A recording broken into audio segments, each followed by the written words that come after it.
Hari ini kita akan berdoa dan ini doa yang terakhir ya dalam tahun ini ya.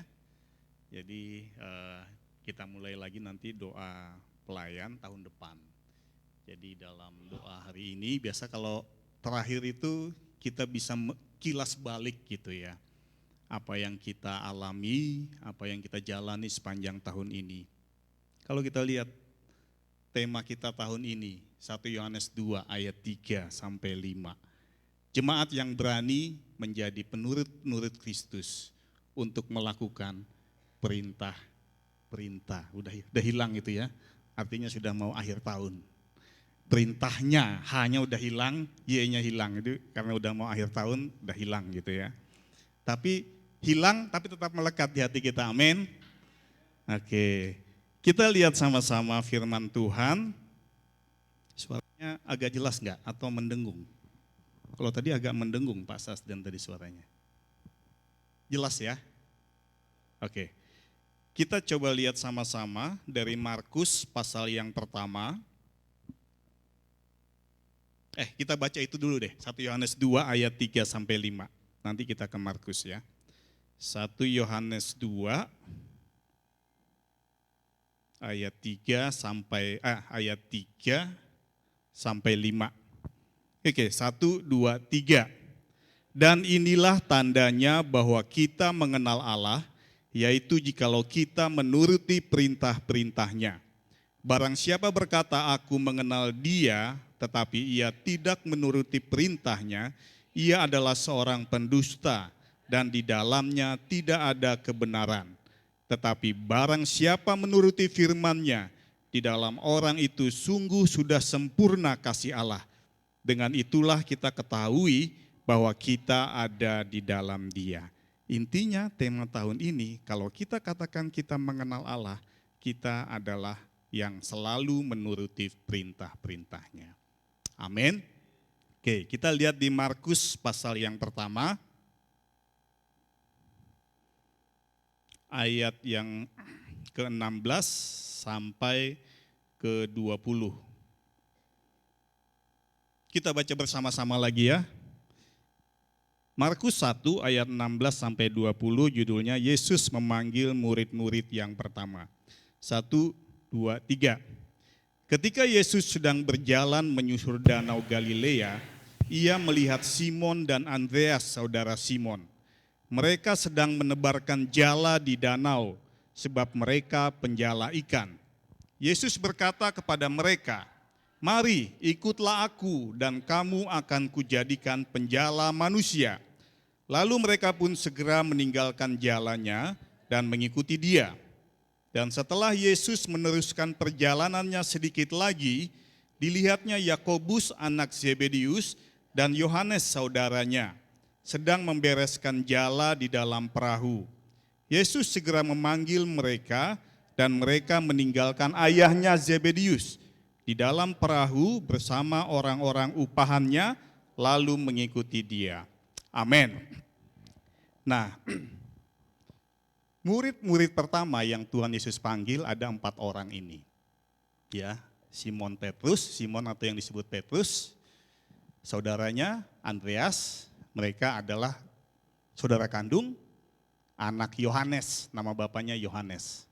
Tapi bukan Yohanes Pembaptis, Yohanes itu nama pasaran saat itu. Kemudian 2 orang lagi, Yakobus dan Yohanes. Bukan bapaknya ya, tapi ini Yohanes yang lain, anak Zebedius. Nah, dari 4 orang ini, 2 orang yaitu Andreas dan Yohanes, itu awalnya murid Yohanes Pembaptis. Ya, jadi Yohanes Pembaptis dia sudah punya murid. Kemudian ketika ada Tuhan Yesus, Yohanes bilang ikuti Dia. Akhirnya mereka 2 ikut Tuhan Yesus. Andreas dan Yohanes. Nah, Andreas dia kasih tahu Petrus. Wah, itu Yesus, dia kenalkan ada Yesus. Aku mengikut Dia. Kemudian Yohanes ajak Yakobus ketemu di sini. Nah, murid Tuhan Yesus ada 12. Dari 12 ini, ada yang bersaudara, yang jelas ditulis Alkitab ada dua tadi ya, Simon dan Andreas, kemudian Yakobus dan Yohanes. Ada satu lagi, tapi nggak pernah dituliskan bersaudara, tapi nama bapaknya sama, ya, yaitu siapa? Ada namanya Matius atau Lewi dan juga Yakobus. Mereka anak Alfeus, ya. Kemudian ada Filipus, ada Bartolomeus, ada Thomas, ada siapa lagi? Simon orang Zelot, ada Tadeus atau disebut juga Yudas yang bukan Iskariot, kemudian ada Yudas Iskariot. Ada 12 orang. Mereka dari latar belakang yang berbeda-beda. 4 orang adalah nelayan, yaitu tadi Simon Petrus, Andreas, kemudian Yakobus dan Yohanes yang baru kita baca, mereka adalah nelayan. Kemudian ada lagi pemungut cukai, itu siapa? Matius atau Lewi, anak Alfeus. Dia adalah pemungut cukai, dia yang ketika Tuhan Yesus datang, Tuhan Yesus makan, jadi bukan sama Zakheus aja, ini sama Matius juga dia makan bersama-sama pemungut cukai ini. Dan mereka digosipin sama ahli-ahli Farisi. Oh, Yesus makan sama orang berdosa, katanya. Tuhan Yesus makan sama Matius, dan Matius merasa dia dihargai oleh Tuhan. Meskipun dia sering dicemooh sebagai pemungut cukai, sebagai orang berdosa. Tapi Tuhan Yesus mau makan sama dia. Nah, yang lain tidak dituliskan apa latar belakangnya. Ada yang namanya Simon orang Zelot. Orang Zelot itu orang Yahudi yang menentang kerajaan Romawi, yang gigih menentang kerajaan Romawi. Nah, dari latar belakang yang bermacam-macam ini, mereka memilih mengikut Tuhan. Sama seperti kita. Latar belakang kita berbeda-beda. Ada yang suku Batak paling banyak. Suku campuran. Bapak saya Jawa, ibu saya Dayak. Kemudian ada orang Nias banyak. Ada orang Jawa. Ada orang Chinese. Latar belakang berbeda-beda. Tapi mengikut Tuhan. Nah, kalau kita melihat 4 orang ini ketika bertemu dengan Tuhan Yesus, saya bertanya-tanya, Tuhan Yesus gak susah ketika memanggil murid-muridnya. Dia hanya katakan, ikutlah aku. Langsung mereka pergi. Pertama di sini, Simon atau Petrus dan Andreas. Jadi Andreas sudah kenal sama Tuhan Yesus karena dia udah ngikut duluan. Andreas ini tadi muridnya Yohanes Pembaptis. Dia perkenalkan Yesus kepada Simon atau Petrus. Nah, di dalam Lukas, pertemuan mereka ini didetailkan. Ya, di Lukas itu Simon dan Andreas, mereka itu sudah semalam-malaman menjala ikan, tidak dapat ikannya. Nah, ketika Tuhan Yesus datang, Tuhan bilang, oke, tebarkan jalamu di sebelah sana. Petrus bilang, Simon Petrus bilang, Tuhan, kami sudah dari semalam, mereka nelayan, sudah tahu di mana ada ikan dan di mana tidak ada ikan. Sudah semalaman kami menebar jala di mana-mana enggak ada ikan. Tapi karena guru yang mengatakan itu, akhirnya dia tebarkan dan kita tahu ikannya penuh di jalannya sampai jalannya mau koyak. Petrus ketika melihat itu, dia langsung tersungkur, di Lukas dikatakan. Dia tersungkur di hadapan Tuhan. Dia katakan, Guru, pergilah dariku karena aku orang berdosa. Sama seperti Matius tadi. Kemudian ketika Tuhan Yesus katakan, mari ikutlah aku. Di ayat yang ke-18, Markus tadi dikatakan, lalu mereka pun segera meninggalkan jalannya dan mengikuti dia. Andreas dan Petrus mengikut Tuhan ada pendahuluannya. Dan ada mujizat yang dilakukan. Dia bisa menangkap ikan, mendapatkan ikan yang semalam-malaman sebelumnya tidak dia dapatkan. Tapi ketika Tuhan Yesus panggil, tidak ada lagi yang meragukan dalam hati Andreas dan Petrus. Langsung dia katakan, segera. Dia tinggalkan jalannya dan mengikuti dia. Ada satu ketetapan hati. Di satu sisi mereka sudah kenal Tuhan. Minimal tahu gitu ya. Belum kenal karena belum dekat.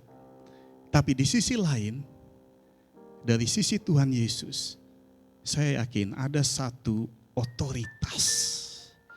Ada satu karisma. Ada satu pesona di dalam diri Tuhan Yesus. Sehingga ketika dia ajak, ikutlah aku, dua orang ini segera meninggalkan jalannya, meninggalkan mata pencahariannya, meninggalkan aktivitas dia untuk mengikut Tuhan. Dia tahu yang terbaik dalam hidupnya. Tidak ada yang diragukan dalam pribadi Tuhan Yesus. Sehingga dengan mantap, segera dia tinggalkan jalannya. Kemudian ayat yang ke-15, Tuhan Yesus meneruskan perjalanannya sedikit lagi dikatakan. Jadi Tuhan Yesus menyusuri Danau Galilea, ya, Danau Galilea. Dia susuri tepi pantainya itu. Saya nggak tahu, di tepi pantai atau dia naik perahu, nggak dituliskan di sini. Nah kemudian ayat 19 tadi, dia lihat Yakobus dan Yohanes anak Zebedius beserta bapaknya ada di situ juga, Zebedius, dan juga ayat 20 orang-orang upahannya. Jadi ada pegawainya juga. Jadi Yakobus dan Yohanes ini berarti golongan yang berada. Mereka menangkap ikan, ada orang-orang upahan, ada pekerja-pekerjanya. Ketika Tuhan Yesus memanggil mereka, ayat 20, Tuhan Yesus ayat 19 sekarang dia melihat Zebedius dan kedua anaknya ini, Yakobus dan Yohanes sedang membereskan jala. Ayat 20 dikatakan, Yesus segera memanggil mereka dan mereka meninggalkan ayahnya, Zebedius, di dalam perahu bersama orang-orang upahannya, lalu mengikuti dia. Di Matius dikatakan sama seperti ayat yang ke-18 tadi, ketika Tuhan Yesus memanggil Yohanes dan Yakobus, mereka segera meninggalkan ayahnya dan orang upahannya. Kita bayangkan saat itu, mereka dari keluarga yang berada. Bisa disimpulkan seperti itu. Karena mereka punya orang-orang upahan, punya pegawai-pegawainya, pekerja-pekerjanya. Tapi ketika melihat Tuhan Yesus, mereka terpesona dengan wibawa Tuhan Yesus. Dengan otoritas Tuhan Yesus. Sehingga bayangkan dia sedang sama-sama bapaknya. Dengan segera dia tinggalkan ayahnya. Pegawai-pegawai upahan ayahnya dia tinggalkan. Karena mereka melihat ada sosok yang luar biasa. Dia tinggalkan keluarganya. Dia tinggalkan mata pencahariannya. Dia tinggalkan keluarga, keberadaan orang yang berada untuk mengikut Tuhan. Sehingga mereka mengikut Tuhan, bukan murid yang setengah-setengah. Mereka meninggalkan segala sesuatu karena mereka melihat pribadi Tuhan Yesus yang luar biasa. Begitu juga murid yang lain. Matius pemungut cukai. Tadi saya sudah sampaikan, kalau yang lain saya nggak dapat ceritanya. Thomas, bagaimana dia mengikut Tuhan tidak ada dituliskan. Filipus ada dituliskan. Filipus dia juga kagum sama Tuhan Yesus. Kemudian dia ajak juga Bartolomeus atau Nathanael. Tuhan Yesus bilang, Nathanael ini orang yang jujur hatinya. Nathanael atau Bartolomeus. Mereka mengikut Tuhan. Mereka sudah menyiapkan hatinya.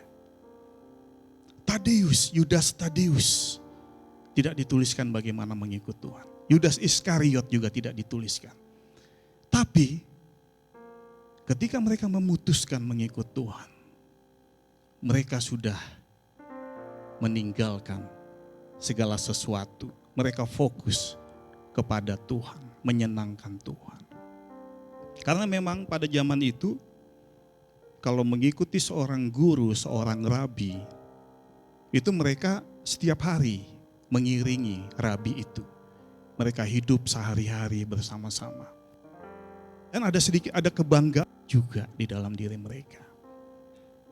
Kebanyakan murid-muridnya, Filipus dia kalau nggak salah, dia katakan, aku sudah menemukan yang dituliskan, nubuatkan para nabi, Mesias itu.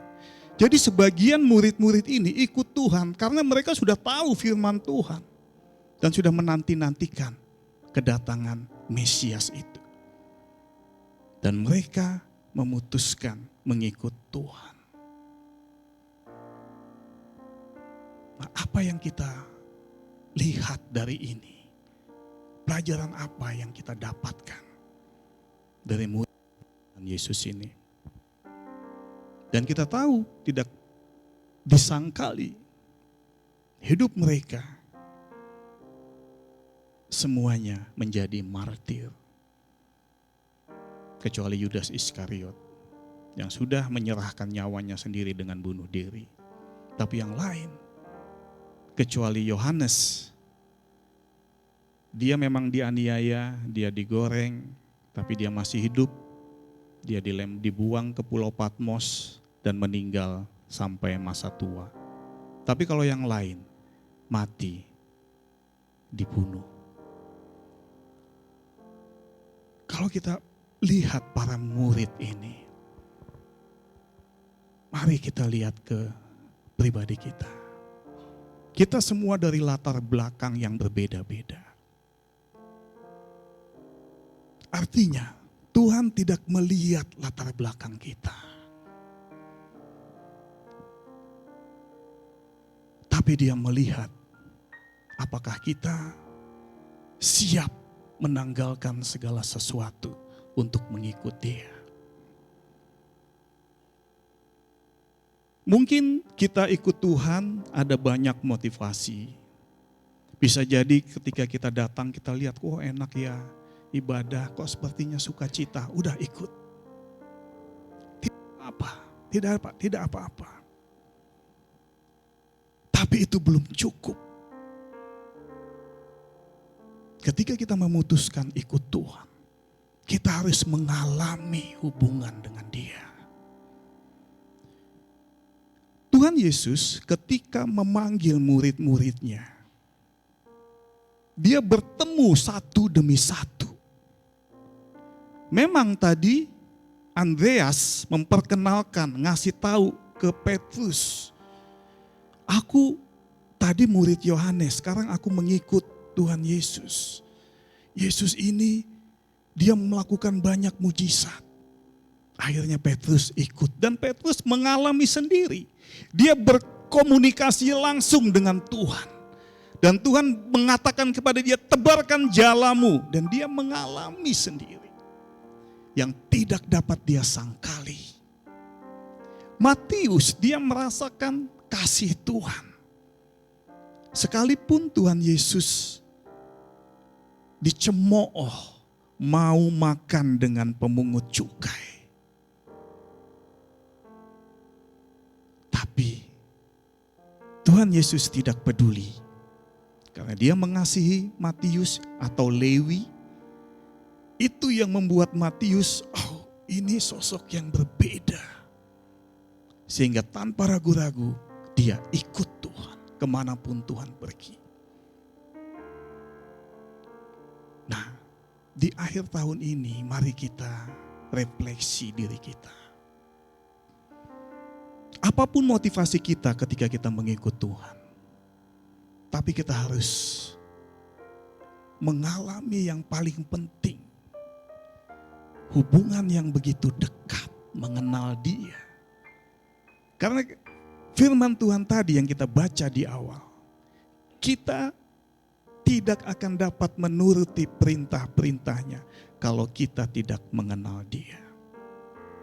Kalau kita katakan kita mengenal Dia, maka kita akan menuruti perintah-perintahnya. Dan orang-orang yang menuruti perintah-perintahnya, mereka adalah murid-muridnya. Jadi kita refleksi diri kita, Tuhan, apakah aku ketika aku mengikut Engkau, apakah aku kagum akan Engkau? Apakah aku tertarik akan pesona Engkau? Akan kasih-Mu, akan otoritas-Mu. Sehingga itu tidak akan menggoyahkan kita. Apapun yang terjadi, goncangan apapun yang terjadi. Baik masalah pribadi, baik ketika kita melayani, dalam pelayanan ada masalah. Kalau hati kita sudah melekat dengan Dia, tidak akan bisa menggoyahkan kita. Kita tetap bersemangat ketika datang kepada Dia. Murid-muridnya ini begitu mengagumi Dia, sehingga ketika Tuhan Yesus, ayo ikut aku. Tinggalkan jalannya, tinggalkan ayahnya, tinggalkan pekerja-pekerja upahan ayahnya. Ikut Tuhan. Dan Tuhan mau setiap kita. Bukan berarti kita langsung tinggalkan pekerjaan kita semua jadi full timer, bukan. Tapi sikap hati kita yang benar. Apakah hati kita masih melekat kepada yang lain? Atau hati kita melekat kepada Dia? Karena pesona Dia, karena otoritas dari Dia, karena kasih-Nya yang sempurna itu. Dan Dia mau setiap kita tidak setengah-setengah memberikan diri kita kepada Dia. Makanya ketika Tuhan memanggil murid-muridnya, di bagian lain ketika Dia memanggil orang-orang untuk datang, ada yang bilang, aku harus menguburkan ayahku dulu. Aku harus ini dulu, harus itu dulu. Banyak pertimbangan-pertimbangan. Tapi ketika Tuhan memanggil kita, 4 murid ini dengan segera meninggalkan apa yang menjadi penghidupannya saat itu. Dengan satu hati, satu iman, aku mengikut Tuhan, hidupku akan jauh lebih baik secara rohani. Secara jasmani, Yakobus sama Yohanes, mungkin mereka standar hidup jasmaninya lebih rendah dibandingkan ketika dia tinggal dengan ayahnya, Zebedius. Mereka punya banyak pekerja, tapi dia tinggalkan itu. Mereka mengikut Tuhan. Dan para rasul ini yang membuat kita sampai saat ini diselamatkan. Karena buah pelayanan dari Tuhan melalui para rasul ini. Ada beberapa rasul yang ceritanya tidak banyak, tapi mereka juga sama perannya. Mereka mati secara martir dan sampai Injil itu kepada kita.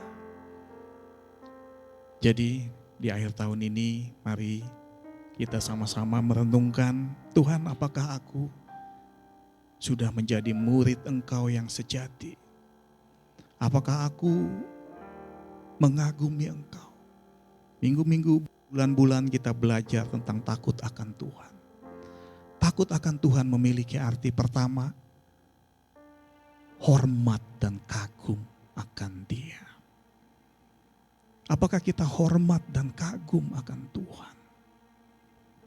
Setiap saat hidup kita, ketika kita mau ibadah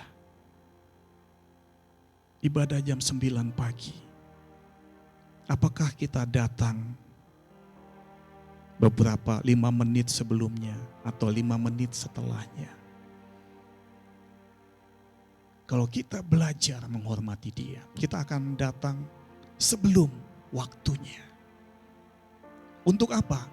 Untuk kita mempersiapkan diri. Karena kita menyambut Sang Raja. Ketika kita anggap saja diundang oleh presiden di satu acara, undangan jam 10.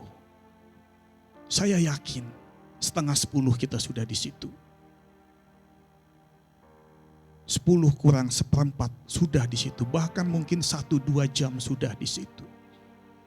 Karena menghormati seorang presiden. Tapi apakah penghormatan yang sama kita berikan kepada Tuhan yang adalah Raja di atas segala raja itu?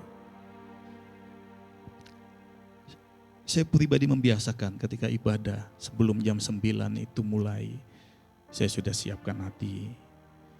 Ya awal ya kita salam-salaman, tapi beberapa menit, 2-3 menit sebelumnya saya siapkan hati. Jadi kita mulai itu bukan setelah WL ngomong, setelah sangkakala itu enggak. Tapi sebelumnya kita sudah siapkan hati.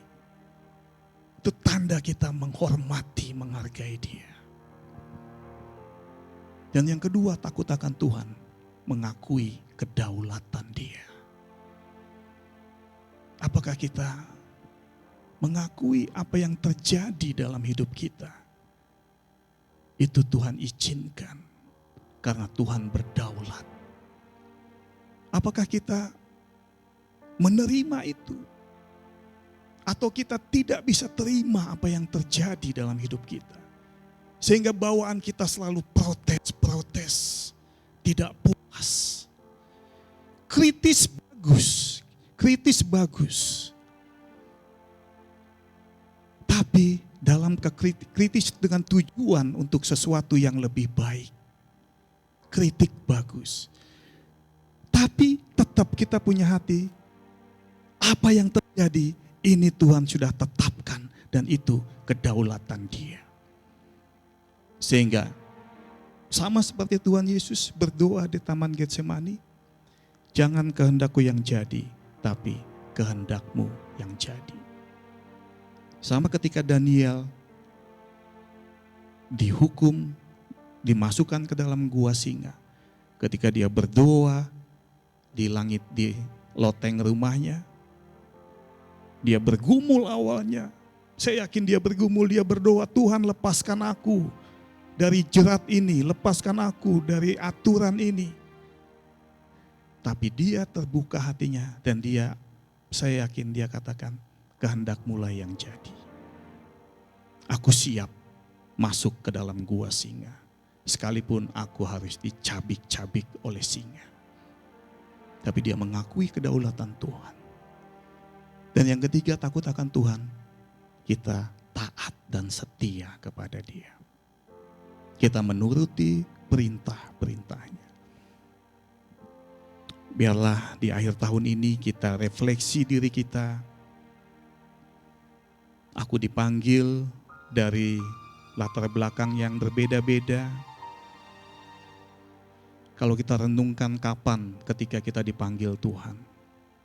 Mungkin kita ada yang berantem dengan orang tuanya karena beda aliran.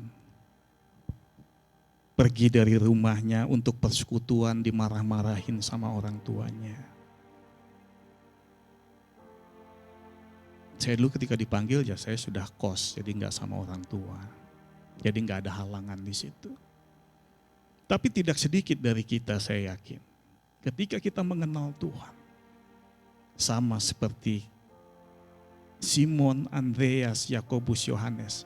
Mereka tinggalkan, Yakobus, Yohanes meninggalkan orang tuanya. Terpesona akan otoritas, akan wibawa Tuhan. Demikian juga ketika kita datang kepada Dia. Karena kita merasakan kasih Dia. Kita terpesona akan muliaan Tuhan, akan kasih Tuhan. Dan sampai saat ini sudah sejauh mana kita mengenal Dia. Kita lihat pribadi masing-masing. Tidak untuk menilai orang lain. Tapi kita lihat diri kita. Datang kepada Tuhan. Tuhan, ini aku. Jangan merasa tertuduh. Jangan merasa juga aku sudah rohani. Gak. Tapi ketika kita datang kepada Tuhan, sama seperti Petrus tadi. Dia tersungkur. Dia katakan, Tuhan, aku orang berdosa. Aku tidak layak datang kepada Engkau. Dan ketika kita membangun hubungan kita dengan itu, kita pasti akan terkagum-kagum akan Dia. Akan kasih-Nya. Amin. Mari kita berdoa. Nanti kita akan lihat pokok-pokok doa. Kita berdoa dulu untuk firman Tuhan ini. Haleluya. Bapa, terima kasih atas firman-Mu. Ketika kami melihat, kami mempelajari pada saat Engkau memanggil murid-murid-Mu yang pertama. Ada banyak hal yang bisa kami refleksikan terhadap diri kami, Tuhan. 4 orang murid-Mu ini dengan segera mereka meninggalkan kesibukannya, meninggalkan penghidupannya. Karena mereka kagum akan pribadi Engkau. Mereka kagum akan kuasa Engkau, akan kasih Engkau, akan wibawa Engkau. Dan itu yang membuat mereka sampai akhir hidupnya tidak meninggalkan Engkau. Kecuali Yudas Iskariot. Bapa, bawa setiap kami melihat diri kami, Tuhan. Apakah kami mengikut Engkau karena kami kagum hormat kepada Engkau? Karena kami mengakui kedaulatan Engkau. Karena kami taat dan setia kepada Engkau. Kami menyadari tangan Engkau selalu terbuka untuk kami. Sekalipun kami berkali-kali jatuh. Sekalipun kami berkali-kali kami mendukakan Engkau. Tapi firman-Mu katakan, kasih Engkau jauh lebih besar dibandingkan dosa-dosa kami. Dan firman-Mu katakan, di mana banyak pelanggaran, di situ kasih karunia terlebih berlimpah-limpah. Bukan supaya kami hidup di dalam dosa itu. Tapi kami menyadari Engkau sudah menanggung segala sesuatunya. Dan tangan Engkau terbuka setiap saat untuk menerima kami. Engkau senantiasa bersama-sama dengan kami menguatkan kami, menolong kami, berbicara kepada kami, agar hidup kami terus dibawa kepada tujuan yang Engkau tetapkan. Sekalipun berkali-kali kami mengabaikan Engkau, sekalipun berkali-kali kami berjalan dengan kemauan kami sendiri, Engkau tidak pernah kecewa kepada kami. Engkau selalu mengasihi kami dan selalu siap menerima kami. Terima kasih untuk kasih-Mu yang begitu besar, Tuhan. Bahkan ketika Petrus menyangkali Engkau 3 kali, Engkau tidak mengutuk dia, tapi Engkau terbuka menerima dia, mengampuni dia. Ini kami semua Tuhan, biarlah menjelang akhir tahun ini, kami melihat kembali sepanjang tahun ini, pertumbuhan rohani kami masing-masing, kehidupan rohani kami. Apakah ada peningkatan? Atau kami semakin jauh dari Engkau Tuhan? Atau kami biasa-biasa saja? Kami sudah kehilangan api itu. Mari kami datang ke hadapan Engkau. Untuk kami dipenuhi kembali oleh kuasa. Untuk kami dipenuhi kembali oleh api-Mu.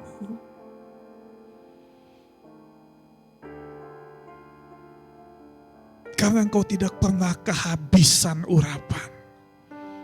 Engkau tidak pernah kehabisan kasih. Engkau tidak pernah kehabisan kuasa, Tuhan. Engkau Allah kami yang maha kuasa, yang maha dahsyat. Ini kami Tuhan, datang di hadapan Engkau untuk senantiasa dipenuhi oleh hadirat-Mu yang selalu baru, yang selalu menguatkan kami, yang selalu membangkitkan kami Tuhan. Kami mau datang Tuhan, biarlah kami akhiri tahun ini dengan hati yang baru, dengan hati yang selalu melihat ke depan, bahwa Engkau ada di sana menunggu kami, untuk kami masuk lebih dalam, bersama-sama dengan Engkau Tuhan. Kami mengucap syukur Engkau sudah memanggil kami, menjadikan kami anak-anak-Mu, menjadikan kami murid-murid-Mu Tuhan. Tapi bawa setiap kami untuk terus berproses, menjadi murid yang sejati, yang terpesona hanya kepada Engkau, bukan kepada yang lain, yang kagum hanya kepada Engkau Tuhan, bukan kepada yang lain. Bawa setiap kami, karena kami di hadapan Engkau, Kau katakan kami adalah biji mata-Mu. Kami mengucap syukur, satu penghormatan yang Kau berikan kepada kami. Engkau menjaga kami, memelihara kami, membentuk kami untuk menjadi sama seperti Engkau. Terima kasih Tuhan, Kau berbicara lebih dalam kepada kami. Firman-Mu sudah Hamba sampaikan, tapi biarlah perkataan-Mu itu terus mengubahkan kami. Kalau sebentar kami akan share pokok-pokok doa yang akan kami doakan. Pimpin doa kami Tuhan pada malam hari ini. Haleluya. Amin. Oke, ada pokok-pokok doa yang coba kita fokuskan berdoa malam ini. Pertama, untuk Natal umum dan Natal anak sekolah minggu. Anak sekolah minggu tanggal 7 ya. Ya, tanggal 7 Desember, Natal umum tanggal 14. Supaya setiap yang hadir mendapatkan apa arti Natal itu ya. Jadi bukan hanya perayaan biasa. Kemudian kita juga doakan panitia Natal, saudara-saudari kita, para pelayan yang bekerja keras untuk mempersiapkan ini, supaya mereka juga fit secara rohani, secara jasmani. Kita doakan para panitia ya, mereka ujung tombak untuk perayaan ini. Kemudian para pelayan yang terlibat melayani, kita doakan supaya sungguh-sungguh kita merayakan ini karena kita takut akan Dia, kita menghormati Dia. Kemudian kita doakan pembicara yang akan menyampaikan firman Tuhan, supaya sungguh benar pesan Tuhan yang disampaikan. Yang kelima, dana, Tuhan yang cukupkan, Tuhan yang penuhi semua kebutuhan untuk perayaan ini. Tadi berdoa untuk Natal tanggal 7 dan 14, untuk cuaca, jemaat yang hadir, dan keamanan. Ada lagi? Itu aja ya. Jadi kita fokus doakan untuk Natal ya. Kemudian kalau ada pokok doa yang lain silahkan nanti disampaikan. Oke, kita akan pujian.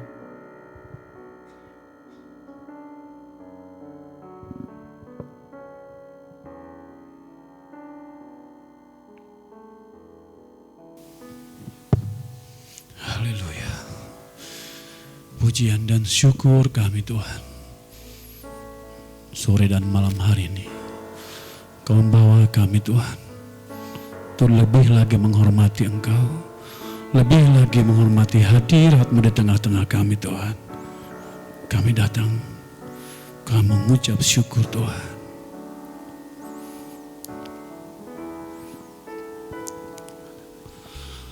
Pujian dan syukurku